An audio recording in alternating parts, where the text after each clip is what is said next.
They played well against us, which means they'll probably play well against any other team in the conference. I think Destiny Jackson will play really well for this team. Got to think in the UNT game, she has 16 points, 6 rebounds, 6 assists, not to mention 7 steals. She did insane on the defensive side. I think she does the same thing in the tournament. And Rohan, UNT. I'm thinking it might be a bit scary, y'all. I mean, Sedona Prince, who is 6'7", by the way, Madison Connor have just been really good for this squad, both averaging 20 points and 19 points per game this season. I think it might be a bit scary. We got to not forget, this team started off 14-0 before all the injuries happened, and they've won 5 out of their last 7. And they had to recruit from their walk-on. they had to do that whole walk-on. They posted about it. I mean, I know y'all saw it, so I think it might be a bit scary. I don't know. Rohan? She might have 25 to 30, 35, 40, maybe 50. But I think Tamisha Lampkin, I think we have a good chance to stop her. Hopefully we come out with the dub. Necessarily just stemmed after the converted and one. Then whenever Ruben Jones had fouled out. And it's just the FAU won all the 50-50 balls. And that's what it's about. You got to play physical in men's basketball. And I feel like FAU is just the more experienced team. They went to the Final Four last year. They basically came back with all of their players, even their coach too. So I just think it was just a well-plotted out game by, FAU. And the way you thought it was, because it definitely was not 3rd time's the charm. Yeah, and that's exactly what I thought too. I thought we were going to come out with this game, and I was like, it's hard to beat a team 3 times in a season, Mackenzie, you know? Yeah. And I was like, there's no way we just don't come out with the win in this one. But I was proved wrong. We ended up losing this game, and I was really disappointed. IT, they just beat LSU 84-77. Jalen, what were your thoughts on that performance? I thought it was a pretty good performance. I'm just hoping we take this into the next week. And I know there's a few of our guys who aren't as healthy. I know you got Jones, Buzz, CJ Nolan, Aaron Jones. I'm just hoping that we can kind of take this moment. We already beat a Power 5 school. We won the NIT last year. Show them that y'all are real champions. Go back-to-back and go win this thing. Wins? I think so. I mean, you just got to think how you have these guys, offensive scorers, and you just said CJ coming back scoring 21 points, very efficient, 3 for 4 from the 3. I just think if we would have had him just going crazy on the offense, I think it would have been a different result. Again, it's hard to beat a team 3 times. The goaltending was good. 43 saves was insane. But one of the things I saw was Charlie McAvoy. 2 assists, 2 points, and he scored in the 9th round of the shootout to seal the game. That was insane by him. Now let's think about the lineups for both sides. To be honest, I thought the lineup was pretty solid, Trey. I thought Brandon Ayuk definitely got snubbed, but I thought that it was also crazy that the 49ers had 8 starters for the Pro Bowl, despite them making the Super Bowl. That was just crazy to me.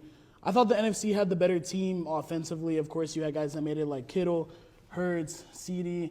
But you look at guys on the AFC, you got the DBs, you got Sauce, Ramsey, Surtain. It was just stacked both sides. I like the matchups and the lineups.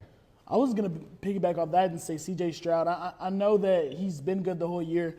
I know the Pro Bowl isn't necessarily the most competitive thing in the league, but he's coming with a bunch of stars, being able to keep up. 18 out of 22 for passing. Just played a really good game. He threw that laser to Jamar Chase. You had that whole thing about, should Jamar Chase be with C.J. Stroud with all the things Jamar was saying. But I have another guy that shocked me, and he wasn't even a player. It was Dan Orlovsky. And having the best precision passing score out of all of the active quarterbacks was insane to me. From a fan perspective, I definitely think that I want the old format back as a fan perspective, just because it always seemed like a good thing. Like, you used to see Sean Taylor hit the crap out of people whenever he played.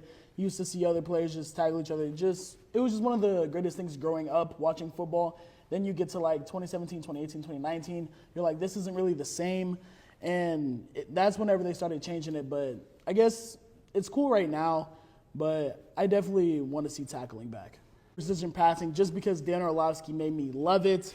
And I'm also the biggest fan of tug of war. You had the 2 teams of all the linemen. Both of them actually weighed out to be 1,480 pounds, 1,480 pounds. And that was one of the craziest things, and the NFC ended up coming with the win in that one. But it was just honestly one of the greatest things I saw that Pro Bowl weekend, and just one of the things I hope to see in the future for real. Can the NFC go back and win next year? I mean, it's kind of early, still a year away, but can they go back and win, Jalen? I'm going to say no. I got the AFC next year. I just think there's too much talent on the AFC team. I feel like they didn't get robbed out of it this year, but it came down to it, and they were only down by 5. And I think the AFC can definitely take that next year, especially with the talents coming back. You already know C.J. Stroud is going to come back with vengeance after Jalen Johnson broke up that pass to seal the game. I think the AFC gets it next year. I mean, I don't even know what to say to this one. This is just pure hater energy to me. Right. I've always been a Caleb Williams fan, and what he does, like, just saying he's going to be the biggest bust in NFL history, there's no way he could be even remotely close to being worse than Jamarcus Russell. I feel as if, like, whenever the college football season ended, we kind of saw some mock drafts, and there were actually real mock drafts taking Brock Bowers at 5. And at the time, I was like, well, yeah, this could really happen. And then, they end up losing their 2 best guys. And the next thing you know, you're going to start seeing Malik Neighbors and maybe even Marvin Harrison up there. But Brock Bowers could seriously become a Los Angeles Charger. And, I don't think it's crazy hot of a take. If it was up to me, I would probably go 3. I think Minnesota's just tired of kind of go and getting veteran quarterbacks. I just think they want somebody new. And honestly, with Dak, I thought just saying this that's honestly for clicks too. That has to be. And at that point, it's just like, why would you even say that? But for me, that's definitely a 5. Okay. That's insane. Yeah. I think this is giving up way too much. And honestly, I was just looking at, and we saw yesterday that T. Higgins actually wanted out of Cincinnati. So it's not crazy to see. And the date's not on there, but this tweet was April 13th. So it's like he had to know something, and he just requested a trade yesterday.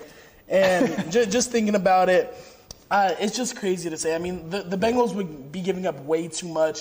And honestly, sometimes the 4th pick isn't that valuable in a way whenever you just have your top 3 guys. Yeah. And I feel like that's how it is this year. Even though the talent's so deep, that 4th pick I don't think is as valuable to give up a lot of capital. So what are you giving this on a scale of 1 to 5? I would give this a 5. I don't think it happens. Really? Yeah. Okay, Jazzer, what do you think? Joe, you've just been searching for attention at this point, and I don't even. You got the verify. You verified. Yeah, guys. I don't know. You can pay for verification. Yeah, that pick's not very verified. But this guy's just looking for attention at this point. Right. And I'm not even that much of a supporter of J.J. McCarthy because I'm an Ohio State fan. But falling out of round 1 is utterly insane. Yeah. For a guy who's been mocked at 3, maybe even 2. So this is a 5 on my scale. Like, whenever I saw this, my jaw was dropped, bro. I couldn't even do it, bro. I was like, this is going on the show. Yeah, for sure. I mean, this is absolutely. I mean, whenever your best guy plays 40 minutes as in Zach Edey, I don't think you're going to lose. NC State definitely missed some shots that they shouldn't have missed in general. They tried doubling Edey in the second half, but it just had them go and shoot 38% from the 3 in the second half, which just meant completely pure domination for this Boilermaker team. Yeah, I most definitely thought they were going to choke. I was definitely one of them haters.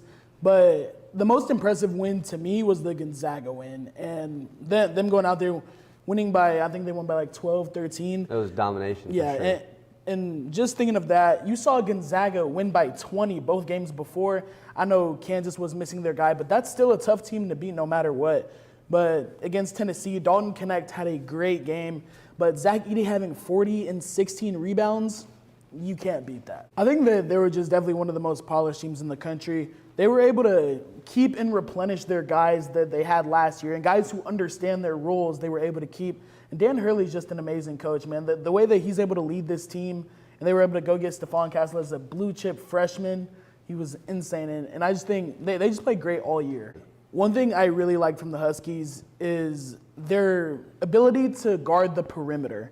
And you look at Purdue, the second best three-point shooting team in the country, and you have Stephon Castle, Alex Karaban, and Cam Spencer literally putting them in prison, just trying to get them to stop shooting the ball. Whenever they had a play where it was the end of the end of the first half, where I think Braden Smith finally got a semi-open look, and he ended up calling a timeout right after he shot it and is yelling at his team. This was only I don't even think Purdue had made a 3 yet.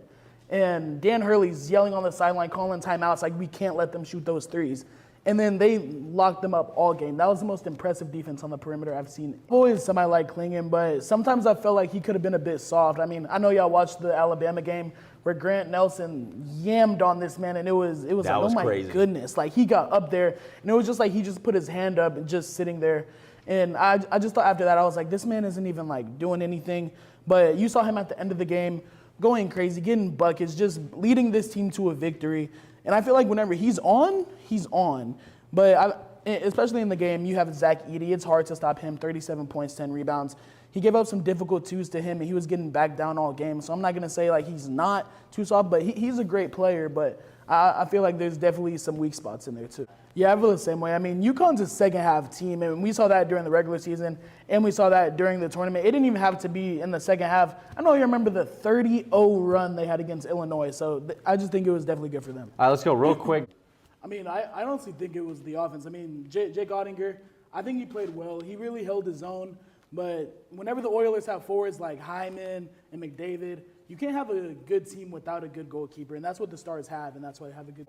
I think quite literally, at least in game one, they did everything well. They shot over 50% from the field and 50% from beyond the three-point line. They out-rebounded this team, especially on the defensive side, 44-31. And I also think getting to the free throw line was a big thing in these two games. They only had 12 attempts in the first game and then had 33 in the second one.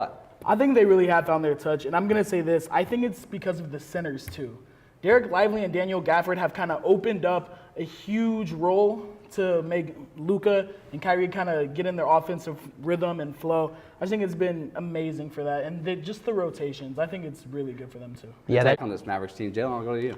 I mean, I've just really liked Lively throughout this whole time, man. Ever since they drafted him, I know people had their thoughts about him, and everyone was like, well, what can he do? Can he do this? Can he do that? And he showed everyone who kind of doubted him that he can do whatever they need him to do, and the Mavericks have thrived because of it. Against the Kings there, Jalen?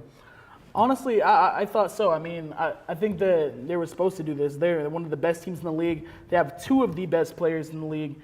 And I just think if they didn't win these two, then something just had to go completely wrong. I'm going to be honest, I didn't think they would just because of the 11-game win streak. But one thing I will say about the Mavericks in this game, they came out being super aggressive.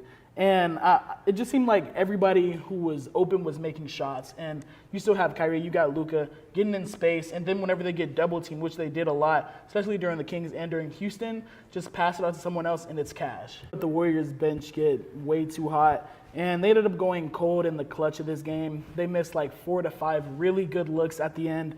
And honestly, they had really odd defensive looks too. They had Tim Hardaway Jr. on Curry at the end of the game. And I really did not understand that one. Not a good decision at all. That's a terrible decision. But that was one of the things that I saw that they absolutely struggled with. But this is another thing where they it was a game where the defense gave them a chance to win. And I know they had turnovers on the offensive side, and they also had turnovers on the Warriors had turnovers too. But I think it was just a game that they seriously could have won. I mean, they only lost by 4, and it was just a game I think they should have pulled out. Yeah, And throws. that could have been the ball game that'll right there. do it to you, Trey. But real quick, not many games left in the season. Who do you see the Mavs play in the playoffs, and where do you think the Mavs will go in the playoffs? How far? What's their potential? Jalen, I'll go back to you. Honestly, I think they're going to end up playing the Clippers first, and I'm really excited for this matchup. But the Clippers looks really good in this league, and I'm just thinking that I hope they don't lose first round. I hope they make it to the second round at least. But honestly, if they were to lose first round, I can't say that I'd be surprised. I'm just really thinking the Mavericks, I hope they keep it up. The Mean Green had 19 turnovers as a team, and whenever you're that sloppy with the ball, you really can't expect to win. And we were 5 from 12 from the free throw line. And also, I think Rice had 11 offensive rebounds too. So whenever you're letting up that many rebounds on the defensive side, that just shouldn't happen. It was just a sloppy game on that side of the ball.